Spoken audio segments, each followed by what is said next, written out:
For every sidekick that elevated their hero, there's ones that made fans ask, why does this character exist? Starting with a sidekick so hated that DC held a phone poll to decide if he should die. Jason Todd, the second Robin. Jason Todd replaced Dick Grayson as Robin in 1983, and fans immediately rejected him. He wasn't Dick. He was angrier, more reckless, and writers had no idea what to do with him. First, they made him a circus acrobat just like Dick. A lazy copy-paste. Okay. When that didn't work, DC retconned him into a street kid who tried to steal the Batmobile's tires. Better origin, but fans still hated him. The hatred got so intense that when DC ran A Death in the Family in 1988, they let readers vote by phone on whether Jason should live or die. Fans voted to kill him by 72 votes. Think about that for a second. 72 votes sent this kid to his death. The Joker beat him to death with a crowbar, and fans celebrated. That's how much readers despised Jason Todd as Robin. Jason became beloved after he returned as Red Hood, the anti-hero version who kills criminals. But as Robin, he was the replacement nobody wanted. Fans saw him as an inferior copy of Dick Grayson, and no second Robin was ever going to satisfy them. However, while Jason was hated for not being Dick Grayson, Damian Wayne was hated for being exactly who he was supposed to be, and fans couldn't stand it. Damian Wayne, Bruce's biological son with Talia al Ghul, became Robin in 2006. He was arrogant, violent, murderous, and treated everyone with complete contempt. That was his character. Damian was raised by assassins. He'd killed people before hitting puberty. He looked down on every other Robin as inferior. Batman had to basically re-raise him from scratch, teaching him not to murder every criminal.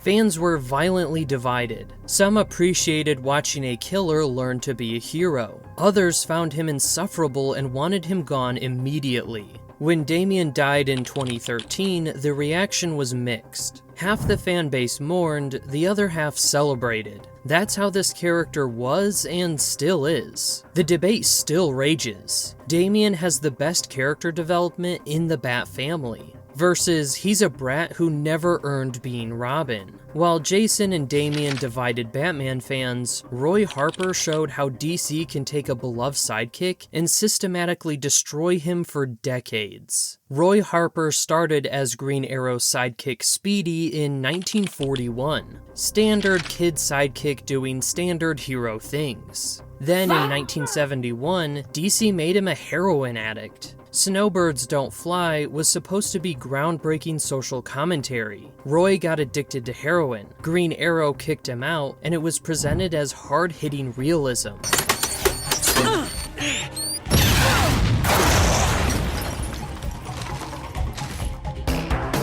Instead, it became Roy's defining trait for the next 50 years. Every time a writer needed cheap drama, they'd reference his drug addiction. He became the sidekick who did heroin more than he was ever a hero. Roy evolved into Arsenal, then Red Arrow, trying to escape this label, but writers kept dragging him back to it. His addiction defined him more than any heroic accomplishment. Then DC killed him in Heroes in Crisis in 2018, and fans lost it. After decades of treating Roy as a punching bag, they killed him off-panel in a story universally hated. Fans are still angry. Roy Harper deserved better than being defined by one addiction storyline for 50 years. And they killed him in the worst possible way after years of disrespect. But while Roy was systematically destroyed, Dick Grayson became the gold standard that every sidekick is measured against. Talk. Missing something? Not in the mood for games. I have a kid here. Says he's your son. Dick Grayson, the first Robin, debuted in 1940 and changed Batman forever. He made Batman a mentor instead of a loner. He brought hope to Gotham's darkness. What made Dick special was that he wasn't just Kid Batman. He had his own personality, fighting style, and journey. He was an acrobat bringing grace to combat. He cracked jokes where Batman was stone-faced. Dick eventually outgrew Robin and became Nightwing, proving the natural evolution of a sidekick becoming their own hero. This graduation is why every Robin after him gets compared to him. He created the template. Fans universally respect Dick. Dick Grayson is the blueprint for every sidekick that came after, and no Robin will ever top the original. Dick proved sidekicks aren't lesser heroes. They're heroes in training, and sometimes they surpass their mentors entirely. Speaking of surpassing mentors, Wally West did the impossible. He became more beloved than the Flash he replaced. Wally West started as Kid Flash, Barry Allen's sidekick, in 1959. When Barry died in Crisis on Infinite Earths, Wally inherited the Flash mantle. Fans were skeptical. You can't replace the Flash. Wally proved them wrong through years of character development. He went from impulsive kid to mature hero, carrying Barry's legacy. Mark Waid's run with Wally is considered one of DC's greatest. Waid introduced the Speed Force through Wally, the family dynamics, the struggle of living up to Barry, the growth from sidekick to legend. All of it worked perfectly. Eventually, fans preferred Wally to Barry. When DC brought Barry back during the New 52 and erased Wally from existence, the backlash was nuclear. Fans revolted so hard that DC had to bring Wally back. They tried to erase him, and the outcry proved how important he was. Wally West represents the ultimate success. Wally West is the Flash for an entire generation. And Barry's great, but Wally made the Flash legacy better. However, while Wally proved sidekicks can surpass mentors, Calderon showed that brand new sidekicks can rival decades of history. Calderon was created for the Young Justice animated series in 2010. He didn't exist in comics before the show, and fans immediately loved him more than the original Aqualad. What made Calder special was maturity. While other sidekicks were impulsive teenagers, Calder was the calm, tactical leader. He carried responsibility naturally, like he was born for it. His design was striking. Black Atlantean with distinctive features and unique powers, using water constructs and electricity. He felt completely fresh in a universe full of legacy characters. But his character arc sealed the deal. The reveal that he was Black Mantra's son, his undercover infiltration of the villain organization, his struggle between two fathers. It all landed perfectly. Fans loved him so intensely that DC integrated him into main comics continuity. A character created for a cartoon became canon because he was that good. Young Justice fans are unanimous. Calder is the best leader Young Justice ever had, and he's better written than half the Justice League. While Calder came from animation, Superboy, Connor Kent, showed how complicated sidekick identity can become when you're literally a clone. Superboy isn't Superman's son or his sidekick in the traditional sense. He's Superman's clone, created by Cadmus. That identity crisis defined his entire character. Is he Kal-El's son? His property? His responsibility? Superman initially rejected him, which created years of abandonment issues, and Connor trying to prove he deserved to exist. Young Justice and Teen Titan fans love Connor. The leather jacket 90s Superboy was iconic. His relationship with the Titans gave him the family Superman initially couldn't provide. But DC keeps killing him. He died in Infinite Crisis, they brought him back. They've killed him again since. Connor can't catch a break. Fans are split. 90s Superboy is iconic and deserves respect, versus he's just angsty Superman light. The clone identity crisis makes Connor fascinating, but DC's inability to commit to his story frustrates fans who want consistency. And if you think Connor's identity is confusing, wait till you hear about Donna Troy.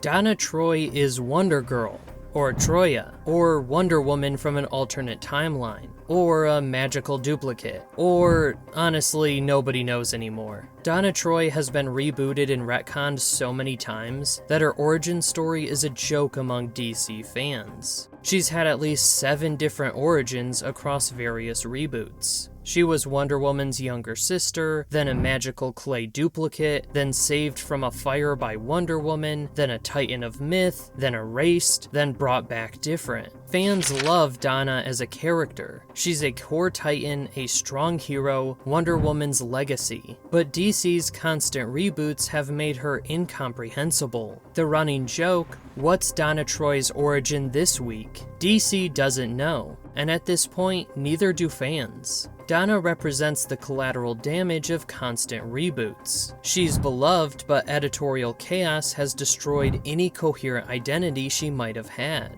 So what separates beloved sidekicks from hated ones? Purpose and identity. Dick Grayson, Wally West, and Calderon all had clear identities beyond helper. They brought something unique that made their heroes better. Respect from DC. Jason Todd was killed for shock value. Roy Harper was defined by trauma porn for 50 years. Donna Troy was rebooted into confusion. When DC treats their sidekicks as disposable, fans stop caring. Growth potential. The best sidekicks either graduate like Dick and Wally, or evolve within their role like Calder. Stagnant sidekicks become irrelevant. Character consistency. Connor and Donna show what happens when constant reboots erase identity. Fans can't invest in characters DC keeps changing. The worst sidekicks are replacements fans reject on principle, like early Jason Todd or characters DC systematically destroys, like Roy Harper. Jason became beloved only after he stopped being Robin and became Red Hood. Damian is still divisive because his character requires patience some fans don't have.